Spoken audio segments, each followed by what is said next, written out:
وبرنامجكii dhaqanka iyo hiddaha ee laanta af Soomaaliga ee VOA-da.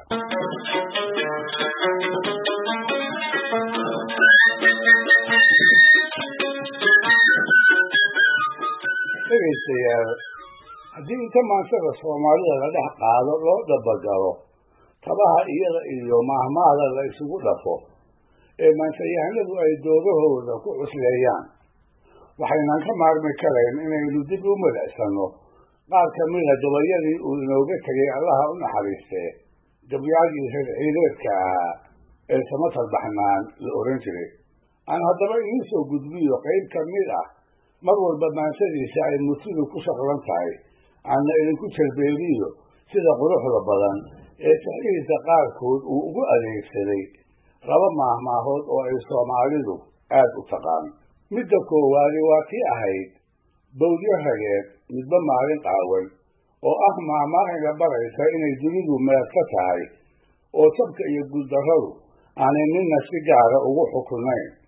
barwaaqada iyo baraaraha joogtada ahayna aanay mid kale ugu qorayn. maanta qofka ladani berri iskuma hubi karo, haatan kii laalaadana ha u malayn sidiisaas inuu ku waari doono. sidaa darteed waxaa habboon inaan marnaba waayaha la isasiin oo kii markaa baraare joogaa uu kan tabaaraysan u gurmado, dhulkana uu ka qaado. hase ahaatee, inkastoo ay taasi jirto, aadan moodo inay tahay waayo aragnimo runnimadeeda uu aadanuhu sabaanno hore ka faraxsay, haddana lama waayo dadka qaar iska dhaga tira oo u maamusha sidii iyagoo samaan iyo badbaado joogta ah wareegga ayaamaha kula ballansan. maansayahanada Soomaaliduna in badan bay maansooyinkooda fikraddaas kaga hadleen,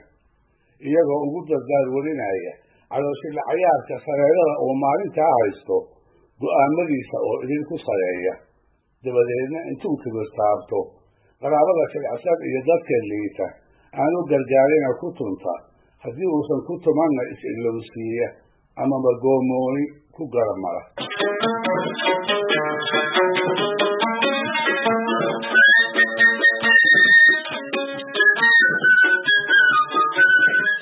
allaha u naxariistee duqii maansayahanada Soomaaliyeed Sayid Maxamed Cabdulla Xasan ayaa ka mid ahaa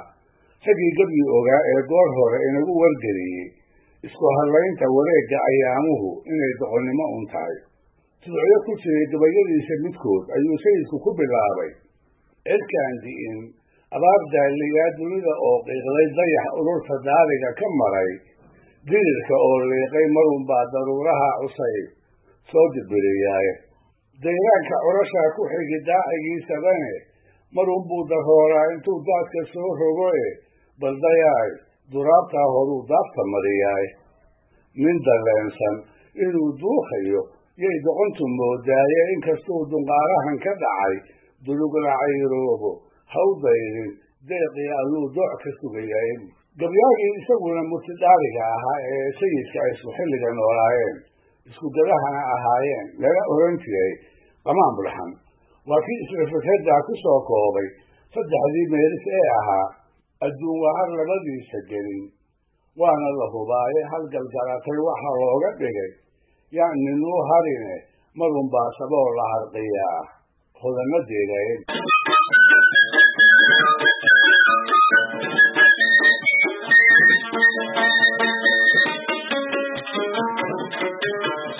haddaba murtida ay xambaarsan tahay maahmaahdii ahayd bawdyo rageed midba maalin qaawan isaga oo maanka ku haya, ayuu samatal baxnaana jeer u gebiyey niman ay hilba ahaayeenoo koruu isagu tabaaraysnaa iyagu barwaaqaysnaa. maantaa oo kale dhaqan ahaan niman ay ahayd inuu hiil iyo hooba ka helo, ha yeeshee aan midna ula soo degdegin.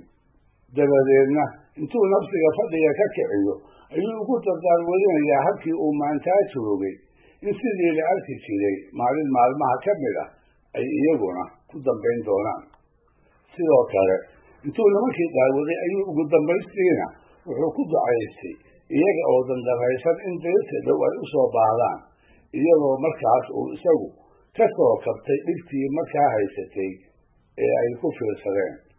maalmahaas gabay uu arrintaa ka teliya tuuc ka mida oo mahmaahdaas aynu ka aqoonsan karayno ayaa wuxuu ahaa dowladda raggaba maalin bay dani banaysaayeen nin barwaaqa seexdaba wad baan laga bariinayne idinkoo bukooda iyo anoo baalax nabadeeda oo aan bogsaday suusku waa naga baxayaaye oo ay baraani u kulmaan beliya raaskiinu rabbi waxaan ka beegsanahayaa biligta dayreeray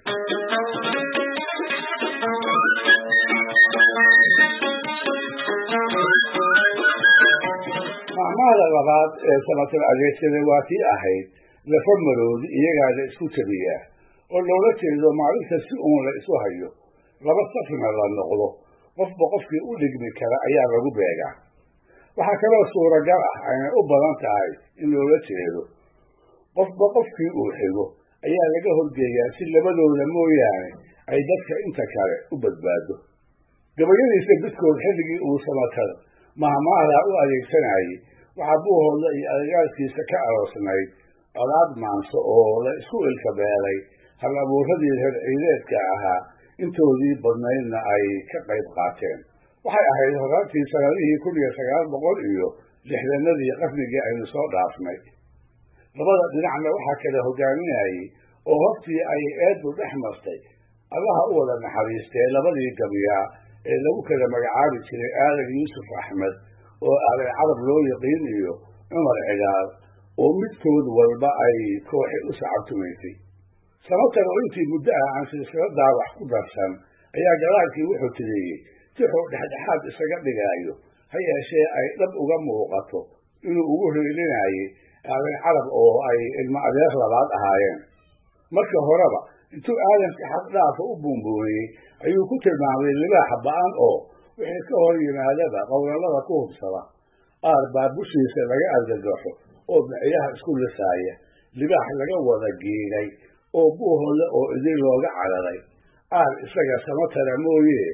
cid kale oo u babac dhigi kartaa aanay jirin maansayahanadii ay ishayeen intuu u bajiyo oo weliba biiro ku wada sheego ayuu haddana kula talinayaa aarkaas hamaansaday inay naftooda kala baxsadaanoo isaga oo qura ayuunbaa u baleeri kale ay labadooda isu daayaan arrintaas gabaygii uu ka tiriyey qayb ka mid ahayd oo mahmaahdii lafa maroodi iyagaa la isku jabiyaa uu ku mariimay ayuu ku yidhi dowlada maroodiga markay badowdu dhuuxayso ma burburiyo nabarkii kale ay bidixdu qaadaaye biixida tagoogada hore yaa lagu budeeyaaye ogow belaba beladii xigta yaa la isku beegayay